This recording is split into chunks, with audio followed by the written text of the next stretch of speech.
Antes de começar, imagina comigo uma sala escura.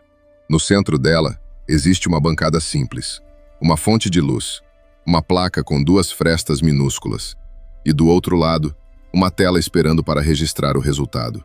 Parece pouco, quase nada, mas esse arranjo pequeno abriu uma rachadura enorme na nossa ideia de realidade. Porque quando a gente olha para o mundo cotidiano, as coisas parecem obedecer a regras claras. Uma bola passa por uma porta ou por outra. Uma gota cai em um ponto. Um carro segue uma pista. Uma chave está em cima da mesa ou não está. O mundo parece escolher um caminho de cada vez. Só que no universo microscópico, essa certeza começa a tremer. Hoje, a gente vai entrar em um experimento tão simples que parece brincadeira de laboratório, mas tão estranho que até hoje ele incomoda a física.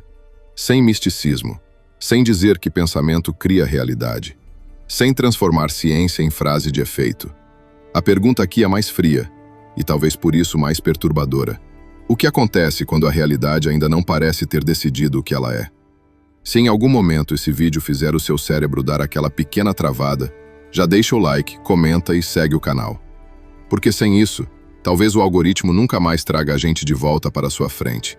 E seria estranho demais falar de realidade desaparecendo e depois desaparecer da sua tela. Agora, volta comigo para a sala escura. Imagine que você joga pequenas bolinhas contra uma parede com duas aberturas. Do outro lado, existe uma tela. Cada bolinha que passa deixa uma marca. Se você fecha uma abertura, as bolinhas formam uma faixa. Se fecha a outra, formam outra faixa. Se abre as duas, o resultado esperado é simples. Duas faixas, uma para cada caminho. É assim que objetos comuns se comportam. Mas quando o experimento é feito com luz, ou com partículas muito pequenas, aparece algo diferente. Na tela, em vez de duas faixas, surgem várias faixas claras e escuras, como se alguma coisa tivesse criado um padrão de ondas. É parecido com jogar duas pedras em um lago. As ondulações se encontram. Algumas se reforçam, outras se cancelam, e o desenho final vira uma interferência. Até aqui tudo bem. Luz pode se comportar como onda. O problema começa quando tentamos fazer o experimento com partículas enviadas uma por uma de cada vez, sem multidão, sem fila, sem uma partícula empurrando a outra. Você manda uma partícula, ela bate na tela em um ponto. Manda outra, outro ponto. No começo parece aleatório, como pingos de chuva em uma janela. Mas depois de muitas partículas, o padrão aparece. As mesmas faixas claras e escuras. Como se cada partícula sozinha tivesse passado pelas duas frestas ao mesmo tempo e interferido consigo mesma. Essa frase parece absurda porque ela é absurda para a nossa intuição. No dia a dia, ninguém entra por duas portas ao mesmo tempo. Você não coloca a chave em dois bolsos ao mesmo tempo e depois descobre onde ela estava. Mas no mundo quântico, antes da medição, a melhor descrição que temos não trata o caminho como uma história comum, já pronta, esperando para ser descoberta. Ela trata como uma distribuição de possibilidades, como uma música antes de virar som, como uma frase antes de ser dita, como uma fotografia antes de revelar. E então vem a ideia que deixa tudo mais desconfortável. Vamos tentar observar por qual fresta a partícula passou. Colocamos um detector. Agora, se ela passar pela esquerda, sabemos. Se passar pela direita, sabemos. Parece justo. Parece o mínimo que um experimento deveria permitir. Só que quando o caminho é medido, o padrão de interferência desaparece. As várias faixas viram duas regiões, como se as partículas tivessem voltado a se comportar como bolinhas comuns. É como se perguntar por onde você passou mudasse o tipo de resposta que a natureza consegue dar. Mas cuidado, isso não significa que a mente humana altera o universo só porque pensou nele. Esse é um dos maiores desvios populares quando se fala desse experimento. Na física, observar não significa necessariamente uma pessoa olhando com os olhos.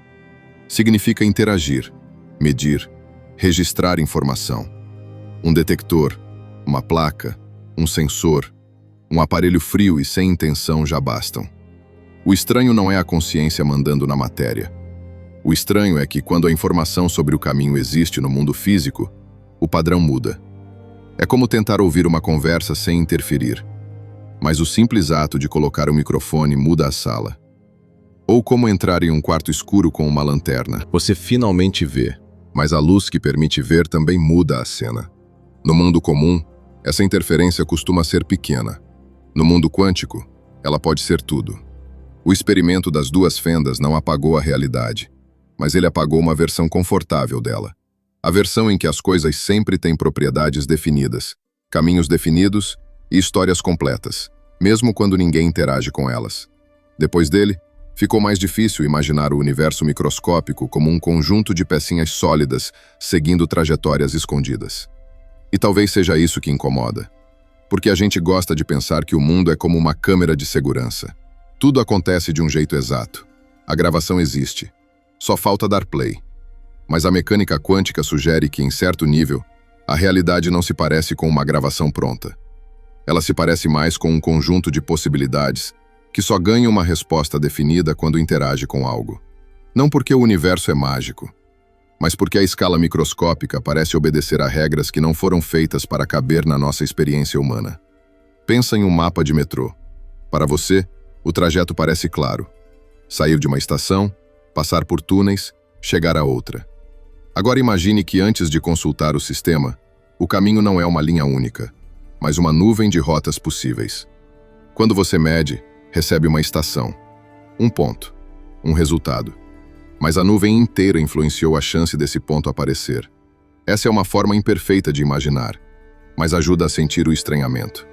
O que aparece na tela é uma partícula. O que decide o desenho final tem comportamento de onda. E o que a gente chama de realidade, talvez seja apenas a parte do processo que conseguiu deixar marca. Por isso esse experimento parece tão pequeno e tão grande ao mesmo tempo.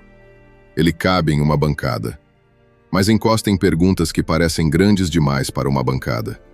O que é uma coisa antes de ser medida? O que significa dizer que algo aconteceu, se a própria pergunta muda o tipo de resposta possível?